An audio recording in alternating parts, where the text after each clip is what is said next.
కాబట్టి ఇప్పుడు క్రీస్తు యేసునందున్న వారికి ఏ శిక్షా విధి లేదు. యేసుక్రీస్తులో ఉన్నవారు ఏ విధిని పాటించాల్సిన అవసరం లేదు. ఏ విధి కూడా వారి జీవితాన్ని ఆపలేదు. ఈ భూమి మీద ప్రతి దానికి ఒక విధి విధానం అనేది ఉంటుంది. ఆ విధానం పాటిస్తేనే తగిన ఫలితాన్ని మనం చూడగలుగుతాం. యేసుక్రీస్తులో ఉన్న విధానం ఏంటంటే, మన పరిస్థితి ఏదైనా కావచ్చు, మనం ఎలాంటి వారైనా కావచ్చు, ఆయన్ని నోరు తెరిచి మనస్ఫూర్తిగా అడగగలిగితే ఎలాంటిదైనా ఆయన ఇవ్వగలుగుతాడు. ఎలాంటి సమస్యనైనా పరిష్కరించగలుగుతాడు. యెషయా గ్రంథం 51:4 నా ప్రజలారా నా మాట ఆలకించుడి, నా జనులారా నాకు చెవి యొగ్గి వినుడి. ఉపదేశం నా యొద్ద నుండి బయలుదేరును, జనములకు వెలుగు కలుగునట్లుగా నా విధిని నియమింతును.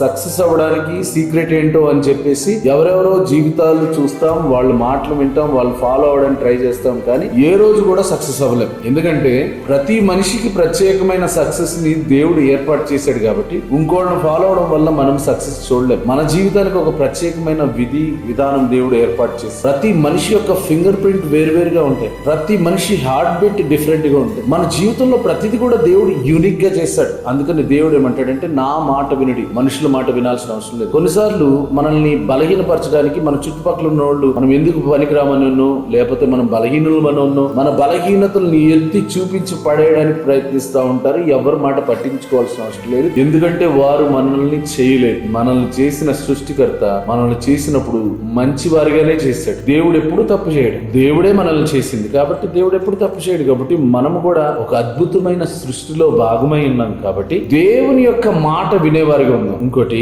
దేవునికంటూ ఒక విధి ఉంది. దేవుని విధిని లేక దేవుని చిత్తాన్ని అర్థం చేసుకోగలిగితే ఆ విధి మనకు జీవాన్ని ఇస్తుంది. దేవుని యొక్క విధి మనుషులకు వెలుగు కలుగజేస్తుంది. దేవుని యొక్క విధిని నువ్వు అనుసరిస్తే నువ్వు వెళ్లే మార్గం చాలా సులువుగా ఉంటది. ఎందుకంటే వెలుగున్న మార్గంలో నడవడం, 1000 వాట్ బల్బ్ ఉన్న స్ట్రీట్ లైట్స్ ఉన్న ఒక దారిలో మనం ఈజీగా నడుచుకుంటూ వెళ్ళిపోవచ్చు. చీకట్లో అంత సులువుగా నడవాలి. అలాగే దేవుని చిత్తాన్ని నెరవేర్చే వారు కూడా వెలుగులో నడుచుకుంటారు. ఆశ్చర్యకరంగా వారి యొక్క టార్గెట్స్ రీచ్ అవుతాయి. క్రీస్తు యేసునందున్న వారికి ఏ శిక్షా విధి లేదు. వెలుగునిచ్చే విధి మాత్రం. దేవుని యొక్క వెలుగులో నడుచుచు ఆశీర్వదించబడును గాక.